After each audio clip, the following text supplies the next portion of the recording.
আপনারা ও চাচার মাত শুনি দেন, এরপরে আমি আপনারারে কইরাম।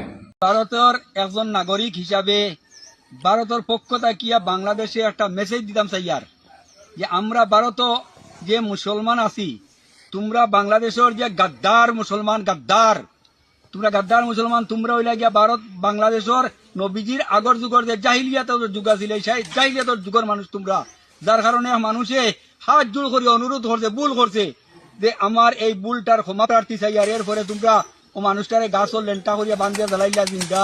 তোমরা মানুষ না জানোয়ার, মুসলিমানের দল। বাংলাদেশের ভারতের হিন্দু লাগতো নাই, আমরা সব মুসলমানে জমাইয়া দিয়ে ফেটাও করিতে তোমরা বাংলায় উড়ে বেড়াই দিমু। জাহিল হল মুসলিমান জানোয়ার। তোমরা বাংলাদেশের মুসলমানের ফুরিন থাকি আমরা ভারতের হিন্দু ফুরিন এখনো বোধ সভ্য এবং পর্দাশীল। লেন্টা না চাইল আর শুয়োর হল জানোয়ারের বাচ্চাই পারবানি। ভারতের মানুষে যদি পেশাব করি পেশাব তে তোমরা বাংলায় উড়াই দিম আমরা, লাগতো নাই। এক হিন্দু লাগতো না, তোমরা বাংলাদেশের মুসলমান ফিটিয়া ছাড়াইতে সময় ধ্বংস করতে আমরা ভারতের মুসলমান ছাড়াই ফেলাই তোমরা রে। আমরা 34 কোটি মুসলমান আছি ভারতের জমিনও। আশা করি আপনারা চাচার মাত শুনি লাইছেন। তো অনেকে কয় গীতা যে আমি হিন্দু তুমি মুসলিম। আমি কইরাম গীতা আমি হিন্দু তুমি মুসলিম বলিয়া তোমার ভিডি তো লেখা নাই, আমার ভিডি তো লেখা নাই যে আমি হিন্দু বলে, ঠিক আছে।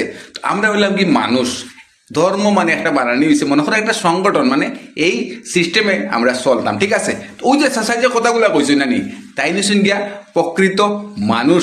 তো ওটার লেগিয়া সবার ফার্স্টে আমি চাচারে মন থেকে দিল থাকিয়া চাচারে সেলুট জানাইলাম।